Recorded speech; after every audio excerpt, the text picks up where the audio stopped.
보리도량 네 번째 이야기. 불교란 무엇일까요?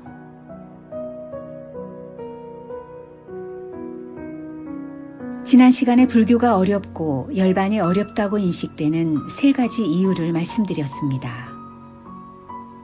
첫 번째는 부처님처럼 생각하기 어렵기 때문이고, 두 번째는 경전이 너무 많기 때문이며, 세 번째는 불교가 실천을 요구하기 때문이라고 말씀드렸습니다. 이 세 가지 문제가 해결되지 않으면 불교와 열반은 계속해서 어려운 상태로 우리에게 머물러 있을 것입니다.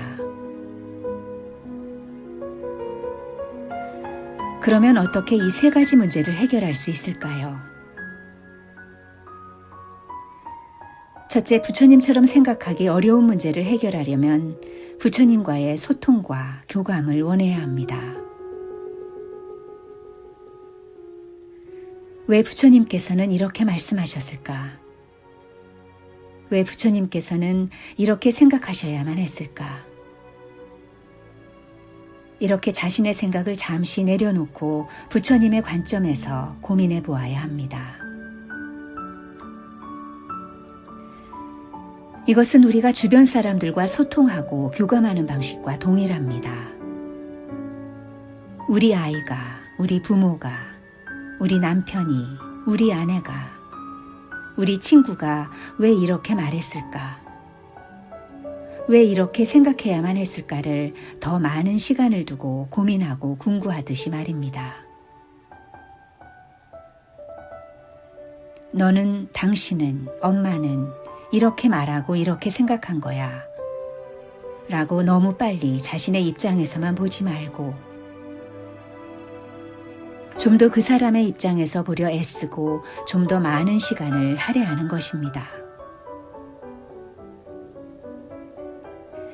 지극히 상식적이고 평범하게 보이지만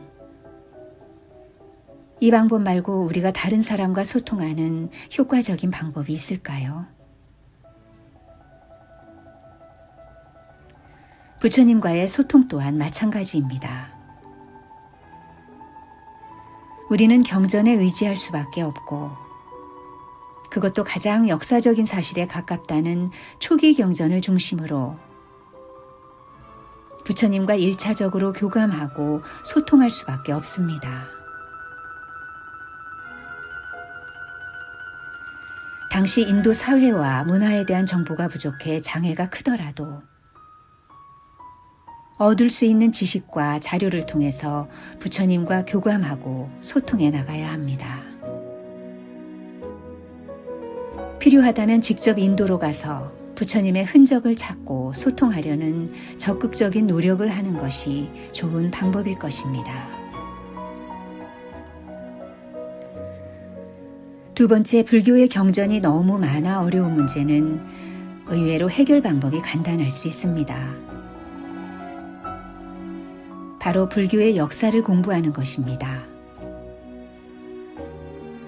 불교가 어떻게 변화 발전했는지, 경전과 종파의 설립 배경은 무엇인지를 연대순으로 역사 공부하듯 공부하는 것입니다. 물론 불교사를 집필한 학자들의 견해가 완벽할 수는 없습니다. 때로는 오류와 왜곡도 있겠지만 학자의 양심을 믿고 일단 공부하는 수밖에는 없습니다.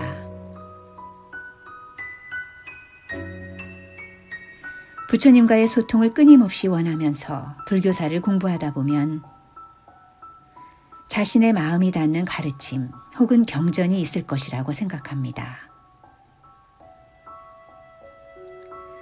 이런 과정을 거친 연후에 자신에게 와닿는 가르침과 경전을 보다 풍부하고 명확하게 전해줄 수 있고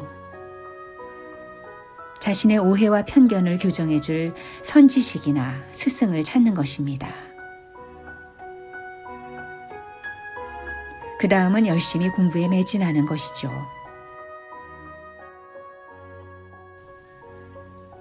세 번째, 불교가 실천을 요구하기 때문에 어려운 문제는 문제 자체에 이미 답이 나와 있습니다. 답은 바로 정진입니다. 계율 지킴이든 마음 집중이든 바른 지혜를 얻기 위해서든 실천을 위한 수행법을 정해서 게으르지 말고 정진하는 것입니다.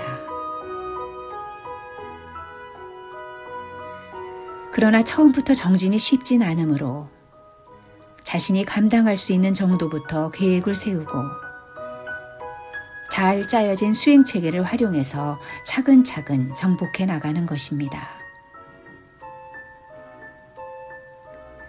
의욕만 넘쳐 아무 대책이나 준비 없이 달겨들었다가는 금방 지쳐 떨어질 수 있으므로